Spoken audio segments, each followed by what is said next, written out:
reverse transcription elements, and others depend on the cell's organic transcription elements, so they can copy and then reinsert themselves in somewhere in another part of the DNA. Okay, so I'm gonna put this kind of definition that I took from a paper, and this is a transposable elements or transposons. They are DNA sequences that are or have the ability to change their position within a genome. So this is like a general definition of transposons. And when we think about, if you have read something or you watched some videos or heard about these, you will probably be familiar with this picture where we have the maize,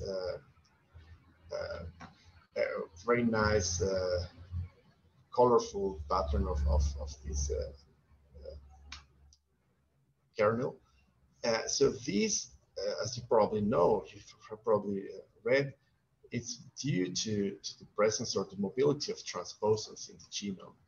I'm going to come back to this a little bit later. But this is also present in other organisms, like in plants. This is a petunia flower, and this pattern of red and white pattern is also defined or determined by the presence of transposons or the activity of transposons. It can be found also in peppered moth, for example, which you can have a completely black one, or you can have this spotted one. And also there are evidences that transposable elements contributed to the rapid human lineage evolution. So I just put this capture of these two very nice papers here where they did some analysis of the presence and quantification of the number of transposable elements in the genome of chimpanzee and human. And as you can see by the numbers here, human genome has a lot more in numbers and also in megabases, a lot more transposable elements in the genome than chimpanzee. And there are some theories that during evolution, the insertion or the mobility of these transposable elements in early human development helped to the very rapid development of the brain and many of the phenotypic characteristics that we humans have compared to. Eduardo, may I say something here? Yes, yes. Just a quick note.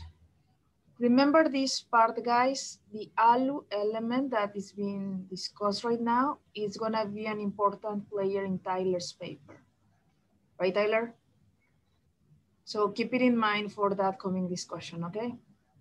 Sorry.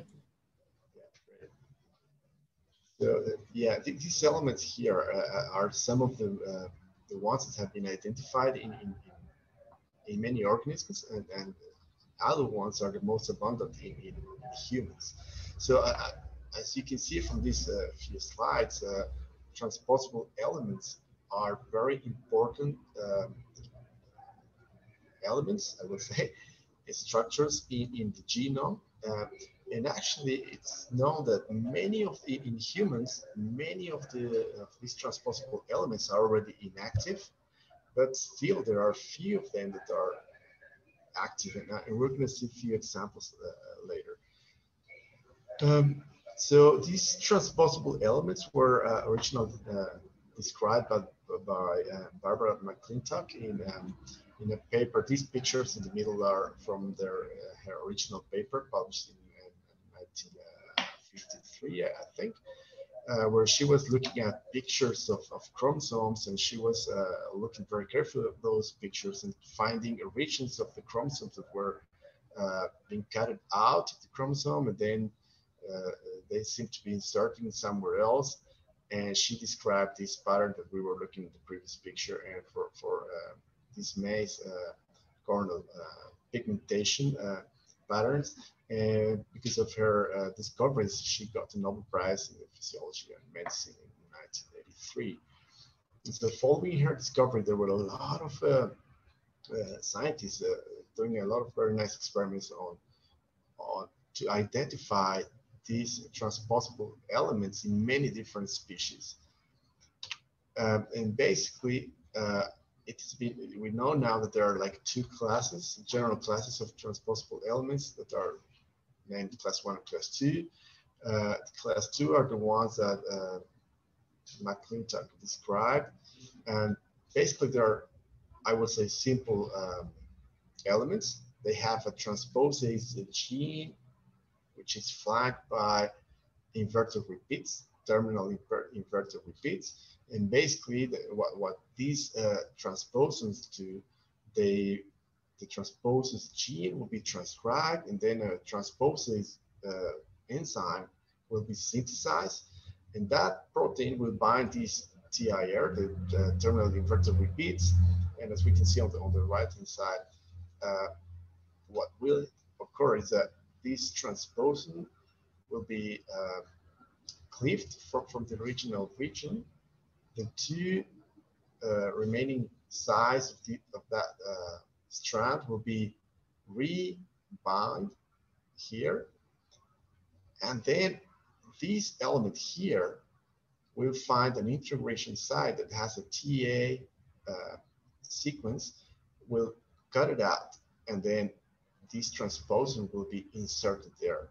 So we end up with this element here, this sequence in orange there. It's removed from the original position, and the original position is re-ligated, and that's translated to a different position of the genome. So that's what we call the transposition from one DNA position to another one.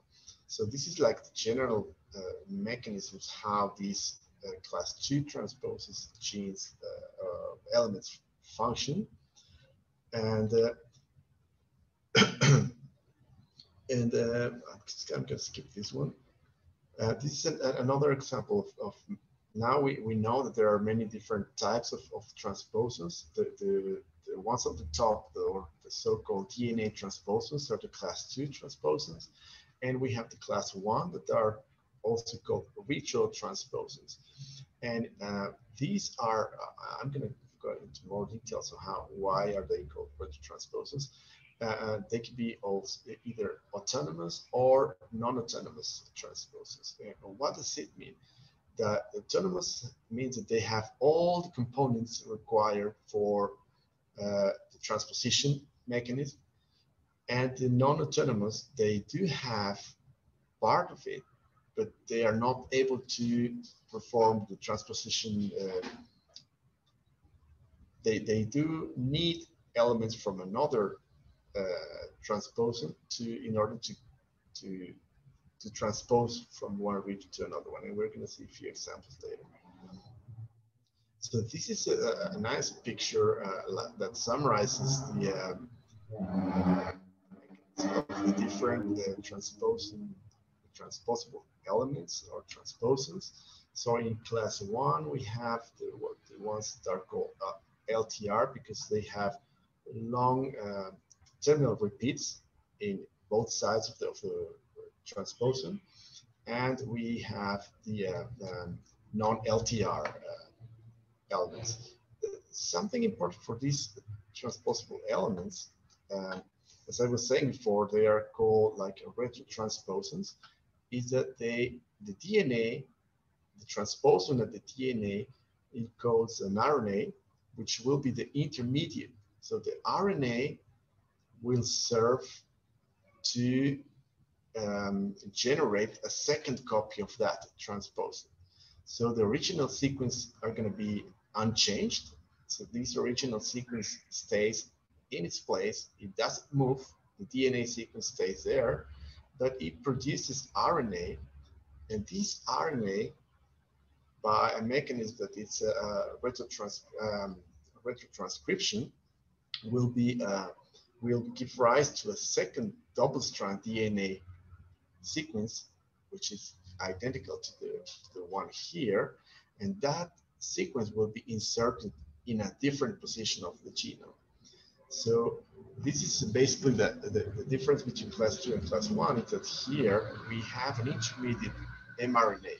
So we produce mRNA. The mRNA is retrotranscribed to synthesize the double-stranded DNA, which will be then inserted into the target sequence, either by like a nick recombination here, the so this element produced here will just be, the target sequence will be cut here and there, and that element will be inserted here, or by the so-called target primed reverse transcription. This is basically like, I'm going to explain a little bit later in more detail, but basically this RNA that is here there will be a nick here in the target DNA, and this little fragment of the target DNA will serve as a primer to synthesize a complementary DNA to the mRNA here, and then that will give rise to a double-stranded DNA that can actually be inserted at this position. And for the class 2 transposons, we have 3 subclasses of transposons that are divided depending on the mechanism of how they function. So we have the tyrosine recombinase, in which there's the 2 strands are cut here and here. Then we have the release of a circular fragment of DNA, which will be linked to an integrase. So that this integrase here will take this DNA into the target sequence. It will catalyze or promote the breakage of the target DNA, and then the insertion of this transposable element. So here, this is something important compared to the other 2. We have this integrase protein that will have the integration of this molecule here. We have the other one is the rolling circle mechanism. These elements are called helitrons, and basically there's only one strand. There's a break, only one strand, as you can see here, and from this original strand, there's a synthesis of a second strand. In that sequence here, that structure will be released, and then the polymerase will fill up this structure here, so that we have, again, the same structure, the same sequence will be repaired, I would say. And then this circular DNA will be released, and again, it will be inserted in the target sequence. And the third one, it actually makes double strand nicks. So it cuts into 2 strands, but in a different positions. So that we have like a segment of the DNA that will be used to for the insertion in the target sequence here. So this is not, in these 2 particular cases here, the DNA has covalently linked, so it's completely circular, and then it breaks apart to get the recombination here. In this case, it's a double-strand DNA, but it's opened here. It's not covalently linked, and that helps to the recombination to the target sequence. And something important here is that for this particular recombination process here, there is what we call the excision footprint. It means that if I go back to this slide here, if you see, we have TA sequence here and TA sequence in both sides of the transposons.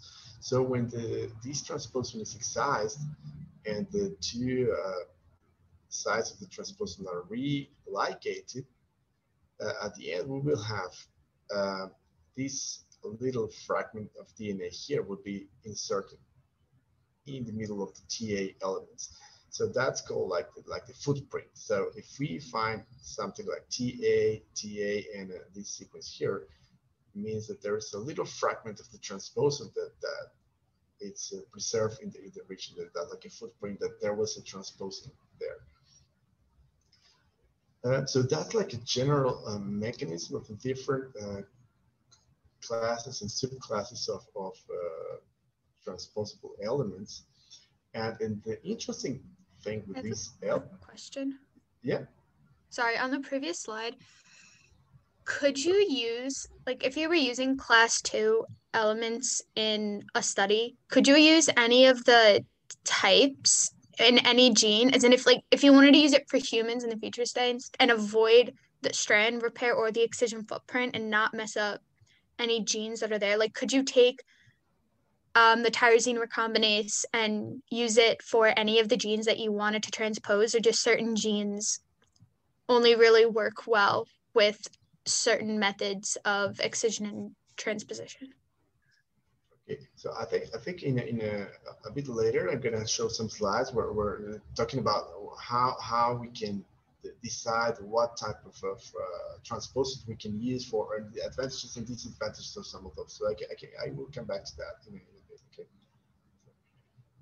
So this is very interesting a slide, because we have here the distribution of transposable elements across eukaryotes, and as you can see from the blue color represents the long terminal repeats, the transposons that have long terminal repeats, and then the line and sign are the ones that are non-LTR, and then all the others are back to the DNA yellow one. So just what I want you to notice here is that we have different organisms represented here, and in humans is where we have the most the highest variety of TE elements. So we have a lot of different, all of them are present in humans. In other organisms, we have only LTR, for example, here in blue, or we have only DNA class transposable elements.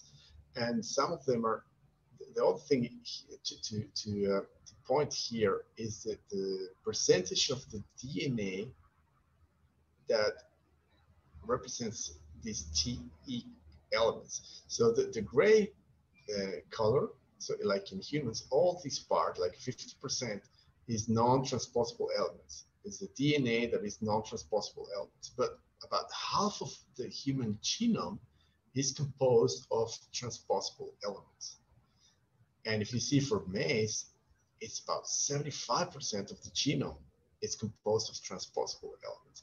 So that's very striking, because then, I mean, as I was saying before, now we know that during evolution, these transposable elements played a very important role in diversification of the species and evolutionary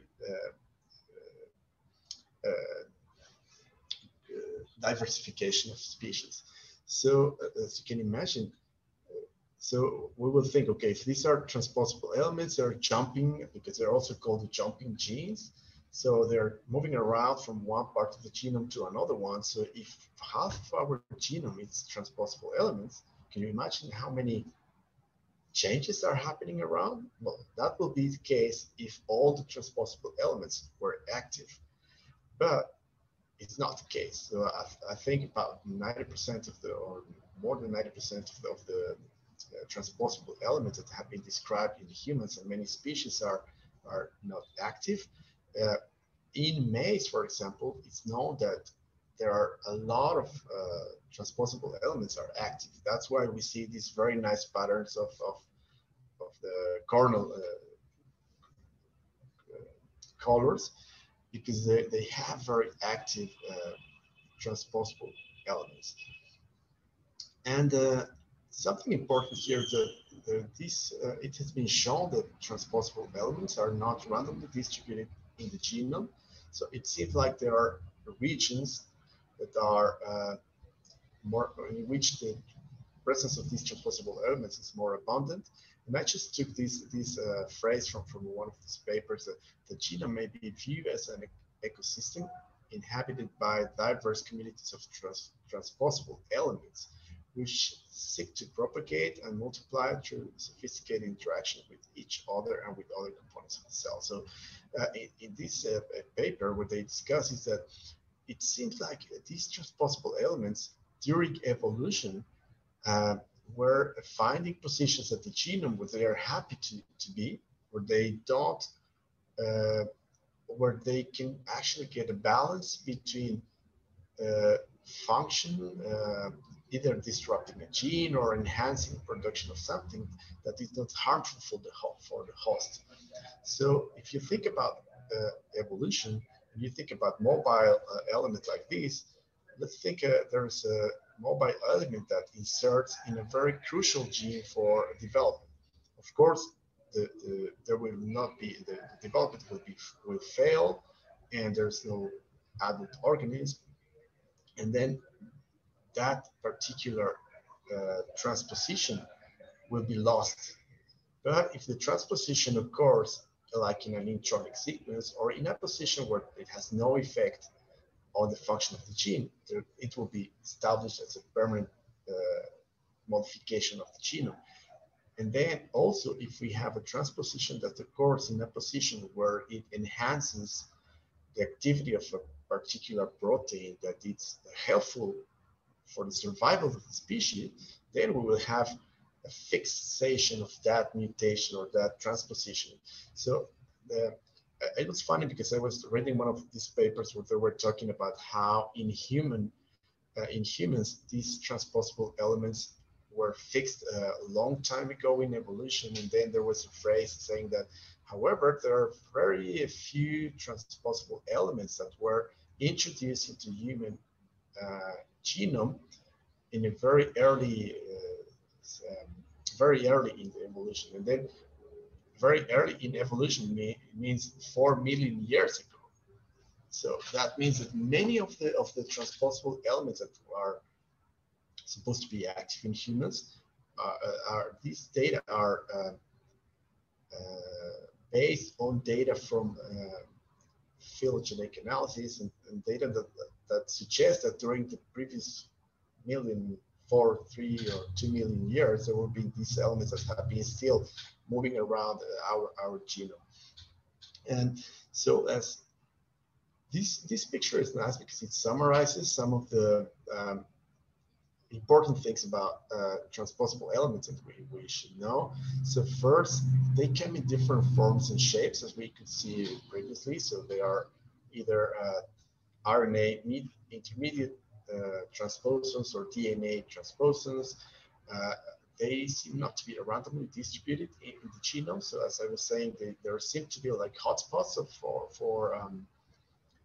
for these transposable elements, and there are many different ways in why that can happen. But one can think that the insertion would be, if the insertion as I was saying before, it's in a position of the genome that it's harmful for the organisms, that will be eliminated, or the organisms will die, especially if it's in the germline.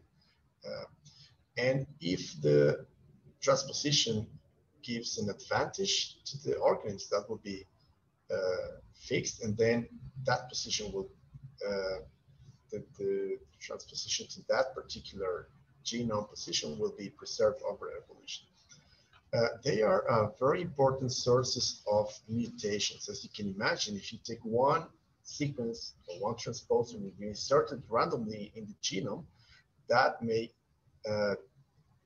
alter gene structures, even if it's inserted in an exon or in an intron. It doesn't matter, because if it's inserted in an intronic sequence, it may, for example, there are transposable elements that when inserted in intronic regions, because they have acceptor sites for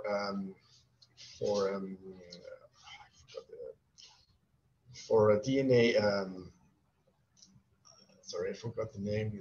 Even in Spanish, I can't remember the splicing. So splicing occurs at the RNA, and they are acceptor and donor sites, so that the RNA can be recombined or not recombined. And then these transposable elements can actually carry splice, acceptor, or donor sequences, so that they can actually be spliced together with the exon from the gene. So that will change the function of that gene. And also, if these transposons are inserted into regulatory regions, they can change the transcription, or you can stop the transcription of that particular gene. And they're also sources of genome rearrangements, and that happens not necessarily because of the insertion of the transposon. So if you can imagine, insertion of the transposon is breaking DNA at different positions, and you can split a gene or you can fuse genes, whatever.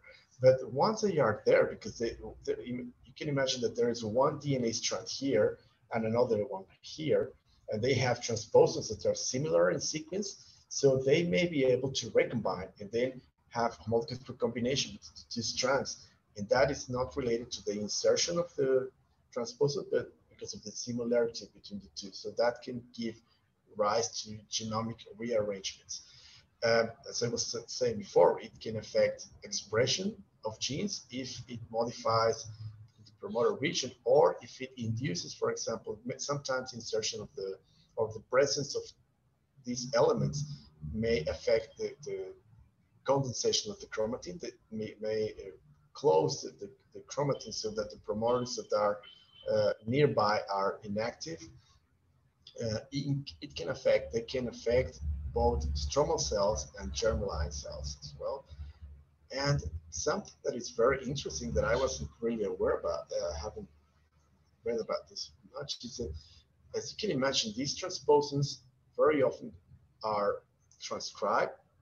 If they code, if they have coding sequences for transposes, they will be generating these transposes, but sometimes because of mutations on the gene, sometimes the transposes are inactive or they are not produced, but the RNA is still produced. And there are also transposons that are not protein coding transposons, so they just produce RNA. There's RNA produced from the transposon sequence, and it's been demonstrated that these RNAs can actually give rise to immune response because they are produced in very large amounts. So that can give rise to immune response, and that can affect the behavior of the cells, the survival of the cells.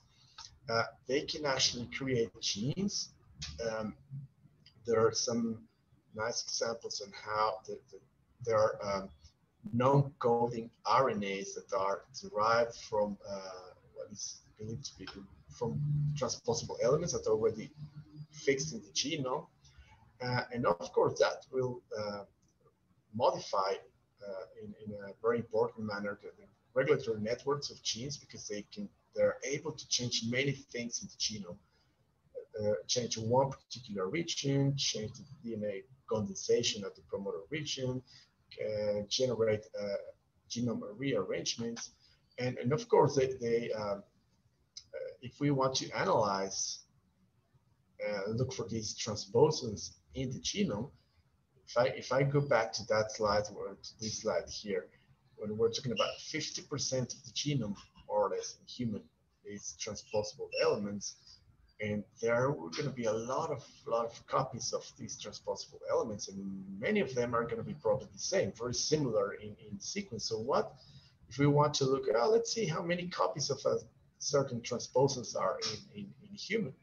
How can we be sure that the tools we are using are really identifying that particular transposon and not in that particular region of the genome? So fortunately, now we have these very powerful tools for sequencing tools that are, we can run a sequencing experiment and obtain very large amounts of information from a genome. So that makes it a lot easier to analyze, and actually these large-scale methods for analyzing, for sequencing, are one of the tools that have improved a lot the understanding of these or identification of these transposable elements in humans. So now moving to the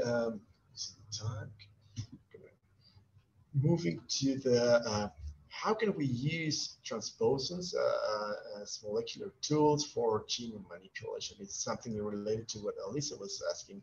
So basically, again, we have here the two classes of transposons, and at the bottom, we have some of an example of one of the strategies that we can use to manipulate genomes using these already existing technology in our cells. So we can actually put the DNA of interest in between these inverted terminal repeats, in one plasmid, and we can have another plasmid where we have the transposase gene. And if we introduce both plasmids together into a cell, then we will have the transposase gene expressed and the production of the transposase, and that will bind here, and that will take this DNA of interest and move it into some region in the DNA. Okay, so this is a list of some of the some examples of the transposons that have been identified to be active in vertebrates. So, and what I just wanted to point out is that the target site. The target site is TA, TA, TA, TA, TA, TTAA. This MEG base very heterogenic sequence. And as you can see there, the target site, if it's only TA, it can, how many TAs can you find in the genome? We can think about all. You can insert basically everywhere. However, there are certain patterns of integration and some other elements that will define where are those particular transposons inserted. And so I'm not going to go into details in this table, but I just wanted to tell you that there are a couple of things that to remind. First, the tolerated cargo size. What does it mean? If I go back to this slide, so this transposase gene is like the original one. If we replace the transposase gene by a DNA of interest, that will be the cargo. Cargo means what is carried in the middle of the transposon. And if you go back to this cargo size, it's what's the extent of DNA that a particular transposon is able to carry in between these two ITRs, for example. So this is one important issue when we want to use them as tools for manipulating genome. Like if you see here for this piggyback here, it's about 9.1 kilobase cargo in pronucleus injected mice. That's what has been tested. But then we have this TOL1 that has more than 20 kilobases cargo. It's, and there are some like this one is at least 6.5 in several fish embryos. They have been tested in different organisms, and they have been tested with different sizes of cargo. So if we want to use a transposing strategy to manipulate, genetically manipulate some organism, we will have to take into account this. It depends what size of the sequence that I want to introduce. That will define one of the things that will define what transposon I could use, the target size, and also the integration pattern. So here, for example, in this one here, the passport one, it's been shown that it may have preference for transcription units. So if you want to modify the transcription of a gene, you may have, you could probably use that because you have that it has probably preferences to transcription units as well as this one here. And then you can also look for some that are like this one here at the bottom. 30% of the insertions are in genes. So it depends on what you want to do with the manipulation. If you want to knock out a gene, if you want to introduce an exogenous gene, and you want to insert it in a region that doesn't affect the other genes. So it will depend on what you want to do with the DNA sequence you want to transpose. And this is like a general example of some of the things we can do with the transposing technologies, let's say. So in this example here, the red rectangle, it's the transposing cargo with the repeats on the side, and after transcription, that will be removed. So it doesn't go into the genome. You know? So one thing we can do, it's the so-called gene trap transposons.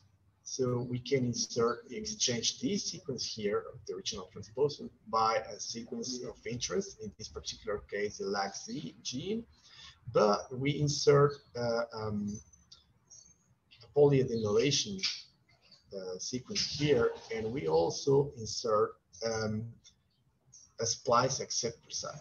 So what will happen is that the first exon here will splice to this acceptor site here, and then we insert poly A site here, polyadenylation site here, which means that when transcription starts, that will give rise to this transcript here. And the exon 2 and 3 are no longer included in the RNA. So that would be rise. So we interrupt the production of the original protein, and then we will have the production of new protein. So in this case, we are inserting the poly A sequence.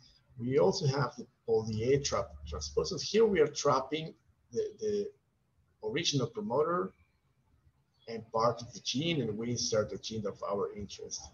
In this next example, what we are trapping is a poly A. So I want to trap that region of the gene, and then I fuse it with the GFP. So I insert here the GFP coding region with the spliced donor sequence.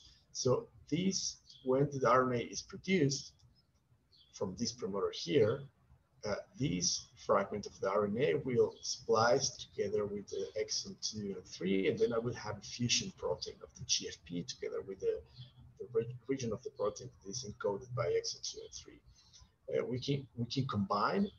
We can insert in the same region the two components. So we have here, we have the insert the terminal repeats here and there. So the cargo, it's all this part in the middle, and that part has the two components. So we have a reporter gene here that's going to be produced, and it has its polyadenylation site here, and we have another promoter here, and this promoter will drive the expression of this fusion protein. So we have the two components, and we can also do what is called the oncogene trap, where we can disrupt the transcription of a gene and probably overexpress part of that gene.